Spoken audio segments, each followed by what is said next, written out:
What up, my nerds? Today we're going to do an unboxing on the SkyWatcher Star Adventurer GTi.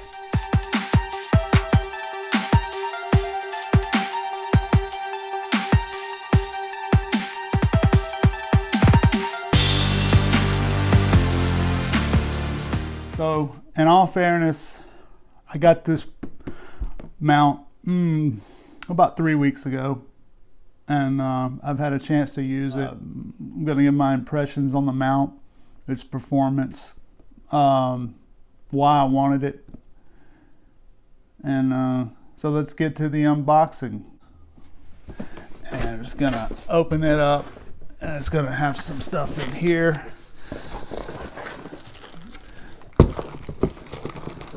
This is the polar scope cover, which we'll talk about later. There's some cables and some other pieces. And this little box, you've got the counterweight. Set that there. And in the big box, you'll have your manual. And if you open it and you don't see this counterweight bar right here, it could be on the bottom of this crate.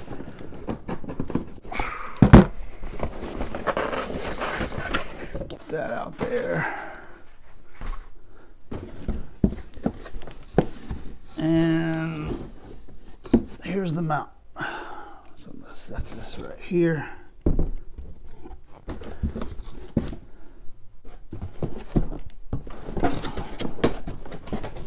All right. So this is your polar scope back cover, and it has these little plastic clips, and this thing will come off very easily. I mean, you bump it, it comes off. That's been mentioned before. Could probably put some kind of tape or something on it, especially if you're not really going to use it like me. I'm not using the polar scope to polar align anymore because I had some issues with the polar scope illumination, and I'll talk about that later as well. So that goes on there, and then your front polar scope cap is here. I have a declination thumb screw there to secure your camera lens or telescope, and then you also have this USB cable, which is what I use to connect my mount to the ASI Air Pro.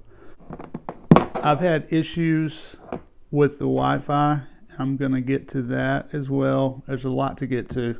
But basically, I'm going to get this set up. So your counterweight bar and this little collar, you'll come with that collar, and you'll put that on where the edge, the flat edge goes down on the counterweight bar. And then if you live in a low latitude area on Earth, there's a second counterweight screw hole right here at the nose, so it'll protrude like so, but I don't use that one because I'm in around 40, and I'm gonna have to set up and get this thing on a tripod before I can go any further. So I didn't get the tripod and peer extension package deal. I just bought the mount head, and I've been using this tripod right here, which is a Slick Pro 700DX, and I use this because it's got a pretty wide base when it's spread out, and it's pretty sturdy, and it has that 3/8 inch attachment, which is what the bottom of the mount has here. So I'll just put this on here.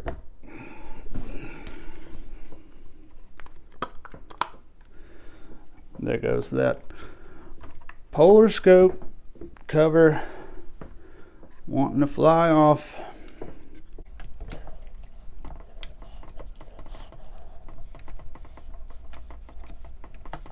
There, that screws down there. All right, it's nice and sturdy. So you have to loosen the two knobs on the side first. This one on my right side, you screw back towards you, and the one on the left side, you screw towards away from you. And then you can turn this knob, and I'll turn it like this, and you can see it starts tilting the mount.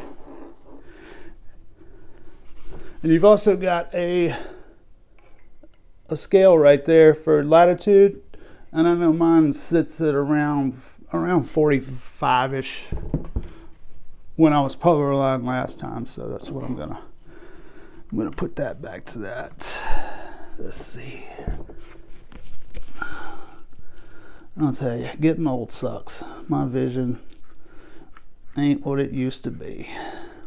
And I believe I'm about right, just right in there. We'll start right there. So once you've had this thing, you know, you find your latitude, you get your number right when you're polar aligning, then you tighten the two screws on the side. The one on the right goes away, the one on the left comes back towards you. And now I can install the counterweight bar. Like such. It's nice and tight. And here is the toe saver screw. You'll unscrew that. Definitely don't want to lose this. And your counterweight. Slide that on. Tighten it down. Take the toe screw, the toe saver, whatever they call it, put it back in, and that's it. It's set up. I've been leaving it on this tripod just like this. I have my scope and my camera usually set up to just grab and go. I can carry this tripod and the mount, which they probably advise against, but I can carry this whole thing out and then adjust the legs down here and level it best I can. It has a bubble level right here, so you can use that to level your base. And then I come back inside and grab my scope and my cables and stuff, and then I'm set up very fast. It's awesome. So I can actually image after work, which I couldn't do before because I don't know if you can't see it, but I have an EQ6 right here, and that's been my primary mount. So yeah, that's the basic setup, and I'll go over some other stuff.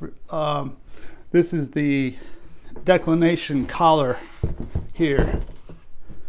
So it's a little collar right below, and you'll turn it to the left. You'll turn your declination collar to the left, and that frees your declination clutch. Yeah, that frees it so you can turn it. What you'll have to do when polar aligning, you have to turn your declination, and a good way to do this is just take this thumb screw and turn it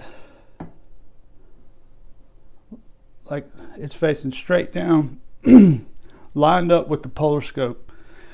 And what that does is that opens up this reticle here, so you can polar align with Polaris if you live in the northern hemisphere. But if you don't turn this like that, it's blocking the view. The EQ6 does the same thing. If you don't turn your declination 90 degrees, you can't see anything. So always just good easy way to remember it is just take that thumb screw with your scope mounted or your lens and camera, and then just turn it sideways 90 degrees, and then take that off, and then you have a focus right here at the very end of your scope, and then you're ready to polar align. Also, this right here is your right Ascension screw, and you'll just turn that back towards you, and that frees up your, this thing's not very tight, that frees up your right Ascension axis so you can balance your scope and adjust your counterweight. So now I'm going to put my scope on here and show you how to balance it. I've been using the William Optics Nightcat. That's why it has the blue cover and the dovetail bar. And I got that from OPT. It was a special order, but it's the same thing as a William Optics Red Cat or Space Cat or whatever color they make. So you're going to slide this in.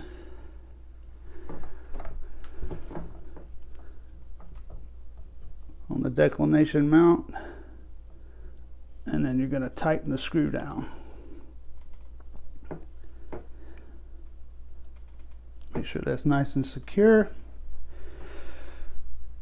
And I don't have my camera attached, and I've been putting the ASI Air on this dual dovetail finder, but I was running my big scope on this EQ6 the other night, so I don't have it set up right. So basically I'm going to go over balancing this thing. Once you get it outside and you've got your tripod legs down, you've got the base leveled as good as you can get it. Then you want to balance your mount once it's roughly polar aligned. So if I'm facing north, I've got everything set up.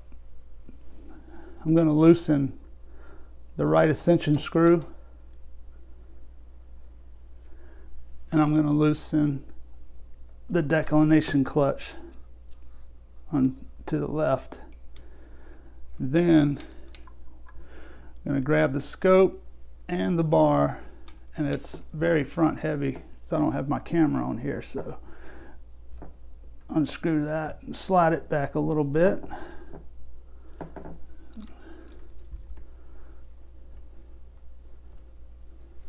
So that's pretty good. Now, my copy of this mount, it was kind of stiff when I got it. It's loosened up a little bit. I did see some reviews saying theirs was very tight, but it has loosened a little bit since I've used it.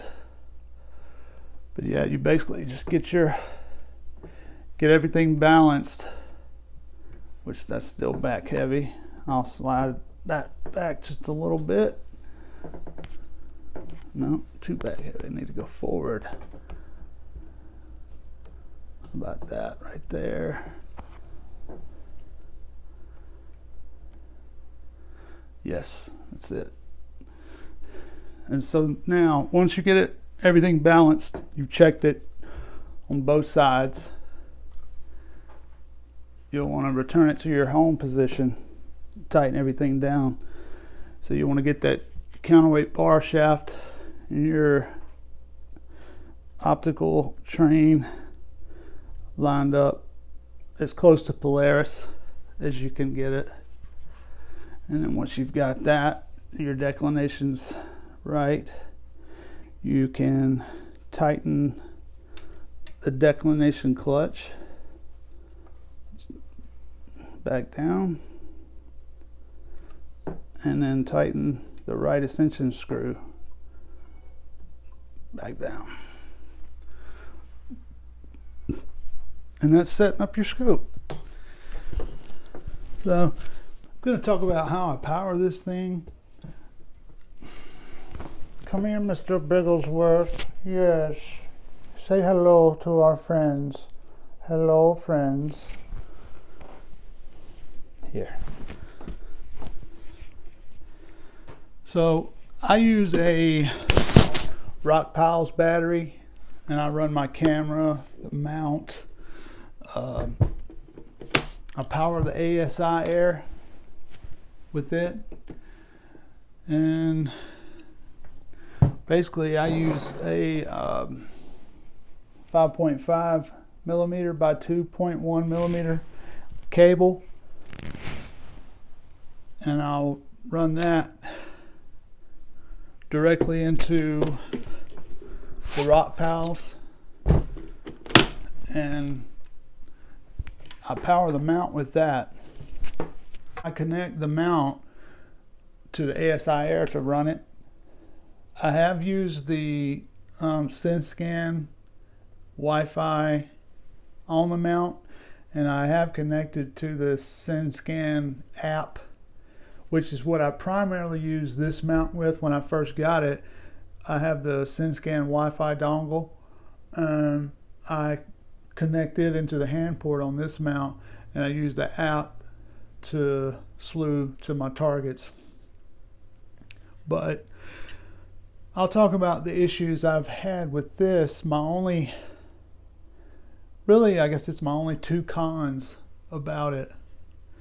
And I'll probably do a video on actually walking through this and setting it up. But I used the cable that came with it, the USB printer type cable, and I connect this end into the mount, and then I connect the USB in into the ASI Air. You can also power the mount with AA batteries. You take this little screw right here off, and then let me take that polar cap off. Take the little screw off and then kind of squeeze in, and then it opens up a slot where you can use 4 AA batteries, I believe it is. I have not used this yet, but I think it works, especially for, to make it more portable.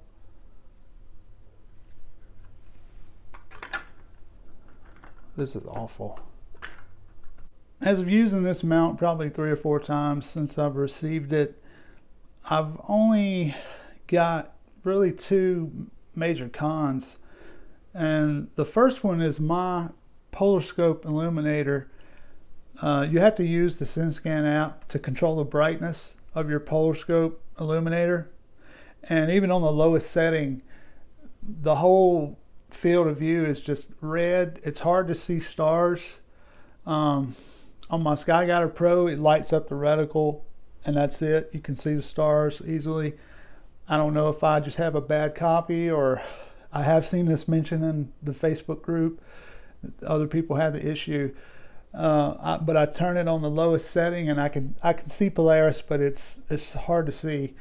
I bypass that by using the ASI Air Pro to polar align, and I used to not use that feature, but I have tall trees surrounding Polaris, and I hoped it would work, because the whole point of this thing was to just walk outside, set it up, and get going and image during the week after work. And but with the ASI Air, I'm able to polar align, so I'm okay with not even using the polar scope. I don't have to anymore. I just get a rough alignment, and then I let the ASI Air do its thing. And my other issue is trying to connect the ASI Air Pro to the mount using the mount's built-in Wi-Fi. I have issues trying to set it up in station mode. I go to the Wi-Fi settings, and it's a read error or something. I updated the drivers, and it's still it just doesn't work. So I bypassed that by using the supplied cable that came with it, the USB cable, and I just plug it directly in, and I directly wire my ASI Air up via USB. It works fine. I've had 5-minute guided subs, which is great. GoTo has been excellent. It goes right to the help of the ASI Air. I can frame it how I want to. So, you know, with those two cons, if I didn't have this, it would be a pretty big deal. Like I said, it could be just my copy. I don't know, but with the help of the ASI Air and this thing, I mean, they just complement each other. They work so well together. And yep. So that's my basic overview of the mount. I'll probably do a walkthrough of my actual setup and plugging everything in. And yeah, I like it. I like the mount. I think it's great. It's like a baby EQ6. I call it kid sister. I mean, look at this. Hey, Bubba. Hey, Bubba. It's great. I love it. I have to take the head off of this mount. It's like 30 pounds or whatever. I have to take it off, take the tripod out, then take the head out, and then take the counterweights out. And with this, I can just take this whole thing and just get out there and set it up and start imaging like that. Would I recommend this mount? Absolutely.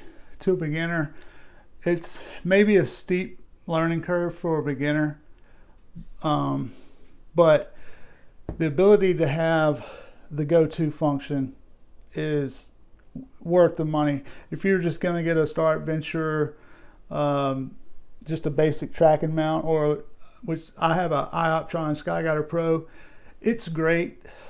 I still have mine. I don't know if I'm going to sell it or not, because I think I'll still use it, because I can just throw a DSLR and a lens on there and capture alongside with this. I could be running, you know, multiple mounts. But there's certain targets like Orion, the Horsehead and Flame, Pleiades. All those are very easy to find and frame up with a mount that doesn't have GoTo functionality. But finding harder, dimmer targets for a beginner, which that's where I struggled with it. For wide field, 50 millimeter, 135, you can find stuff, but then you're trying not to knock it out of polar alignment. Once I have this thing polar aligned, I don't touch it. I get it balanced, I get it polar aligned, and then this does the rest. I don't touch it, and it's great. It's great. I love it. So I give the SkyWatcher Star Adventure GTi 2 thumbs up.